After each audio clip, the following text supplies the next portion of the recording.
O ano pa po yung mga pinagtalunan doon kanina? Isa po sa mga pinagtalunan, gusto po nilang tanggapin yung ginawa po nila sa House of Representatives ay tanggapin po na legal na dokumento na ng korting ito. O sasabihin nila, pinaboran sila. Hindi kayo pinaboran. Ang posisyon ni Chess Escudero, kikilalanin na natin na may dala-dala kayong dokumento galing dyan sa inyong hearing. Yung hearing ba nilang ginawa sa House of Representatives? Pero, ipe-present nyo pa rin dito yan. Kung ano man yung dokumento nyo, hindi natin tatanggapin yan na parang Supreme Court ruling na i-quote mo lang, okay na. Hindi po. Kinakailangan po yan, ipagtanggol nyo dito sa depensa. Kaya ito pong prosecution, panay drama, panay ang dami laging kahon na pinapakita. Ano naman kung maraming kahon? Magbukas kayo ng isa at patunayan ninyo na dito po nagnakaw si BP Sara ng 5 piso. Kasi ang dami nun eh. Dito naman po, 10,000 ninakaw niya. Dito naman po,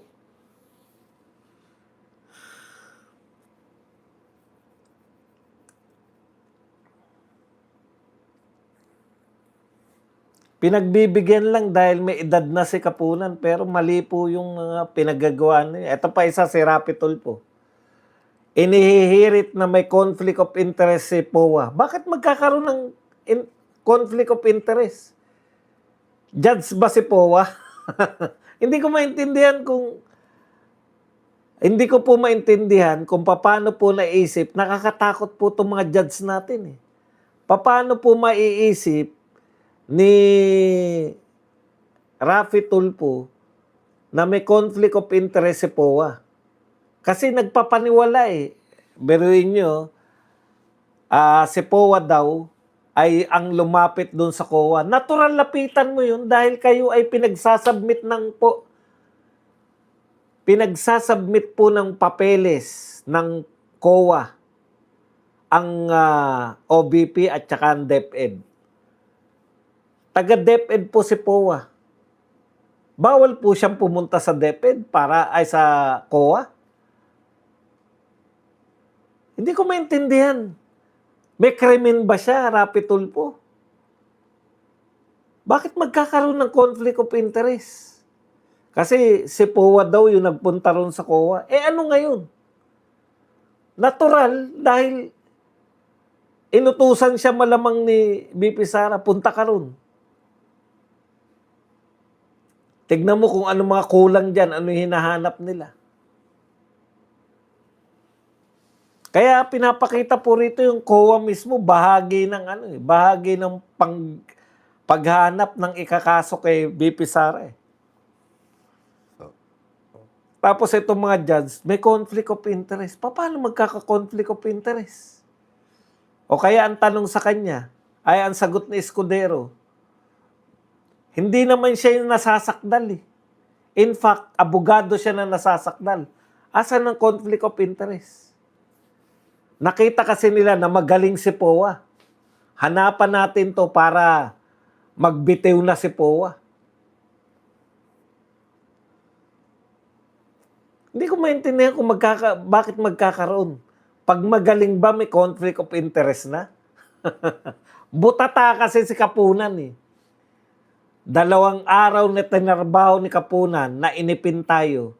Ngayon ang tanong, yan po, yung mga papeles, hindi po kagagawa niya ng depensa.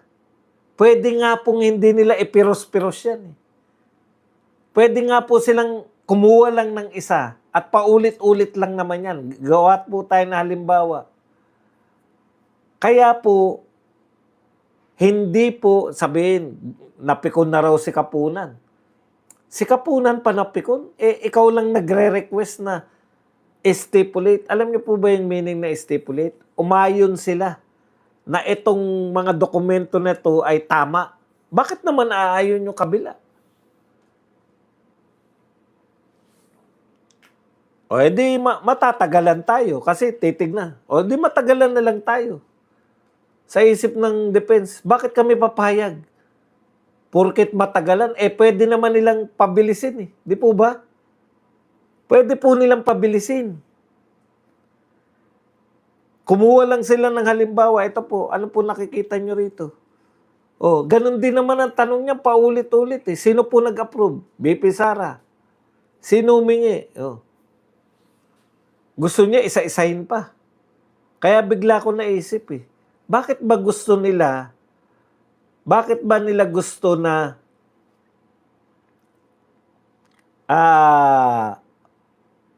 magtagal?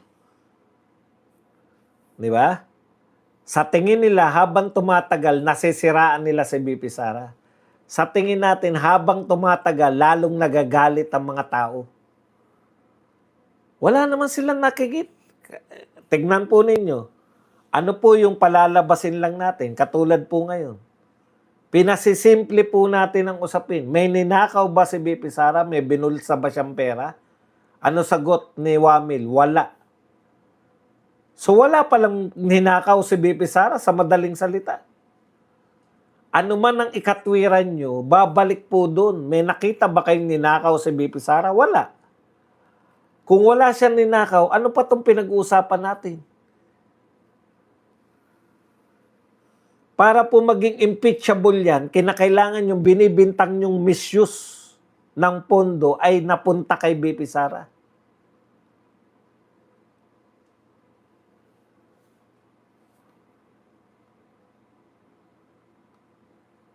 Kaya lahat yan magpapa-effect lang.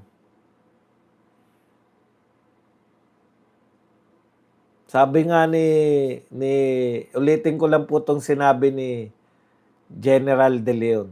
Biruin mo, ginamit yung pera ng bayan para pambili ng gamot at pagkain ng mahirap. Napakawalang puso talaga ni BP Sara. Habang yung isa dyan doon sa Bicol namin, 500 million para sa maintenance ng Coliseum. Nakapangalan sa sarili. Ano nangyari na nga pala sa perang yun?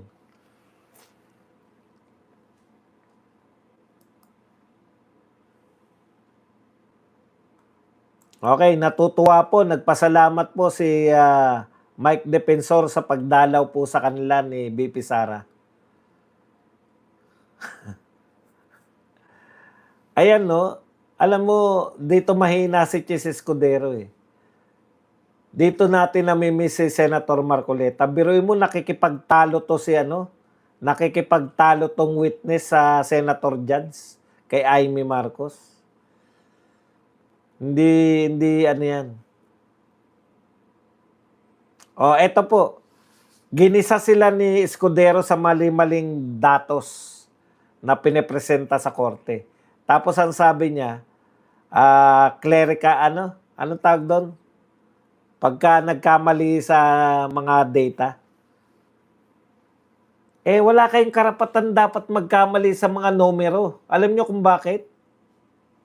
COA kayo eh.